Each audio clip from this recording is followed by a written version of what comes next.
Okay, lads, let's focus on a big game coming up in the Premier League this weekend. Tottenham against Liverpool. Two teams who had flying starts to the season. And this is going to be a really fun game in North London because these teams are full of confidence, going to be going all out for the win. We've seen that from both of them early in the season. Nick, I'm going to come to you first. This, on paper, is one of the most exciting games of the season, right? The way that the tactics of both managers are set up, the players they have in place now. Defending might be a bit suspect, but going forward, it's going to be great.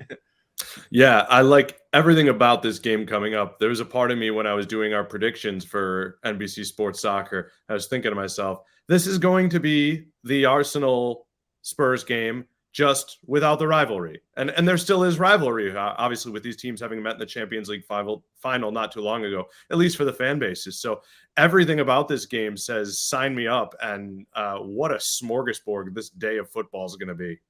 Oh, it's going to be great, right, Andy? And, Spurs did impress at Arsenal, like Nick mentioned last time out, a topsy-turvy 2-2 draw, could have gone either way. I spoke to a lot of the Spurs players in the tunnel afterwards and talked a lot about bravery, and this is the way we're going to play. The coach isn't putting any pressure on us to just hoof the ball out of play. That's what Mickey van der Ven told me. He said, we just keep going, trying to play. Son, Madison, Kulusevski, get them the ball as much as possible. I mean, what do we learn about Spurs? Because at Arsenal, that was their biggest test of the season so far, and I'd argue they passed it with flying colours. Yeah, obviously they're talking about Ange and the confidence that he's given them and the progression that they've had very early under him. But I think also, especially for players that were there last season and the season before and the season before and the season before, I think there's a little bit of kind of retroactive comparison going on in the minds of just the way the club has been, or the team, I should say, has been run and operated for a few years now. And it's a perfect exercise in what good management can do for you, whether we're talking about a football team or we're talking about just in your workplace every single day, to have someone who comes in and gives you the confidence and tells you, go do the thing that you do well, and doesn't try to shape you and fit you into, a square peg into a round hole. And Ange has just come in, and from day one, it's clear that he believes in the players, which is very important because now they believe in him. And that's not been the case with the last handful of managers at Tottenham, and that's why they responded the way that they did. In that game, they go down 1-0 in the past. It's all Arsenal. It's just pressure, pressure, pressure until the second goal comes. Spurs get them back. They go down again pretty quickly after halftime. It's always going to be Arsenal, Arsenal, Arsenal. And Spurs a minute later hit them back. And at a few points looked like they were going to be the team that was going to go on and find the third goal to win. So there's just been a complete mentality change. And that's the number one thing. You can talk about tactics. You can talk about signings that were made in the summer. That stuff it matters. It almost doesn't matter, though, because everybody actually believes now at Tottenham. And I sit here, I believe in Tottenham now. And that is a thing that, since we've been doing this show, guys, have I ever said that? I don't think you have. So that is really, really interesting. And to pick up on a few things I did here in the tunnel area, I spoke to Sonny as well, and he said we weren't that happy actually with a draw. We thought we could have won it. But he also was asked about playing in the number 9 role. And he's like, I'll play anywhere. I'll play fullback if Ange wants me to play there. And he really typifies as the new captain of this team, just the team first attitude, the spirit.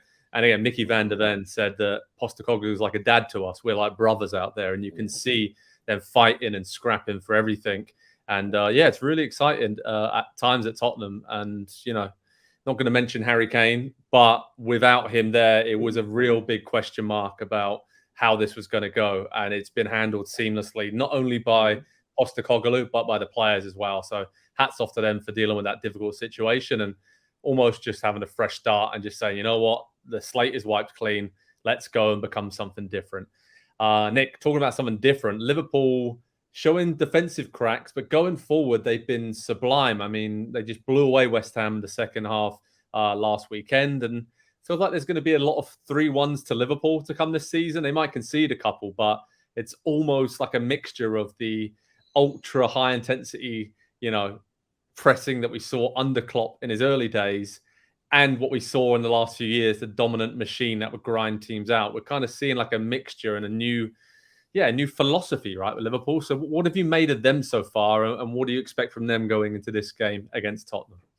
Yeah, the midfield is obviously significantly improved. That was almost going to happen by default. given that they'd have the chance to address it, and the pieces they were going to bring in were going to be younger and quicker and obviously more established.